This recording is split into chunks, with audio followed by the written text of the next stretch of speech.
अस्सलाम वालेकुम। Super daily news channel में आपको अगेन वेलकम करती हूँ। आई होप आप सब खैरियत से होंगे। आज मैं जो आपके लिए नई ऑफ़र लेकर आई हूँ वो बहुत ही कारआमद है, यकीनन आपको बहुत पसंद आएगी। आज हम आपको बताएंगे चाइना की एक और नई ईजाद जिसने दुनिया भर को हिला कर रख दिया है। वो कौन सी है? देखिए, चाइना ने एक ऐसा इंजन तैयार कर दिया है जो पानी और कार्बन डाइऑक्साइड से चलता है। इसमें बिल्कुल भी खर्चा नहीं आता। पेट्रोल की महंगाई को देखकर ही चाइना ने दुनिया भर में मिसाल कायम कर दी है और आपके लिए आसानी पैदा कर दी कि चाइना एक वाहिद मुल्क है जो सब कुछ बना सकता है। इससे आप भी बाखबर होंगे कि वो नित नई आपके लिए इजादात करता रहता है। ये इंजन अब 2018 ही में हर गाड़ी और मोटरसाइकिल पर लगाया जाएगा। हर किस्म के इंजन तैयार किए जाएंगे। जनरेटर भी इसी से चलेगा। गैस और पेट्रोल जैसी अशिया जिन्होंने आवाम का जीना हराम कर रखा था वो भी अब खत्म हो जाएंगी।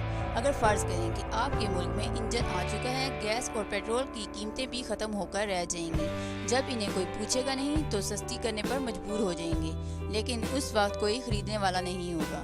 उम्मीद करती हूँ कि चाइना की नई ईजाद आप लोगों को बहुत पसंद आई होगी। अगली नई वीडियोज़ के लिए चैनल को ज़रूर सब्सक्राइब करते रहें। मुझे दें इजाज़त। अल्लाह हाफ़िज़।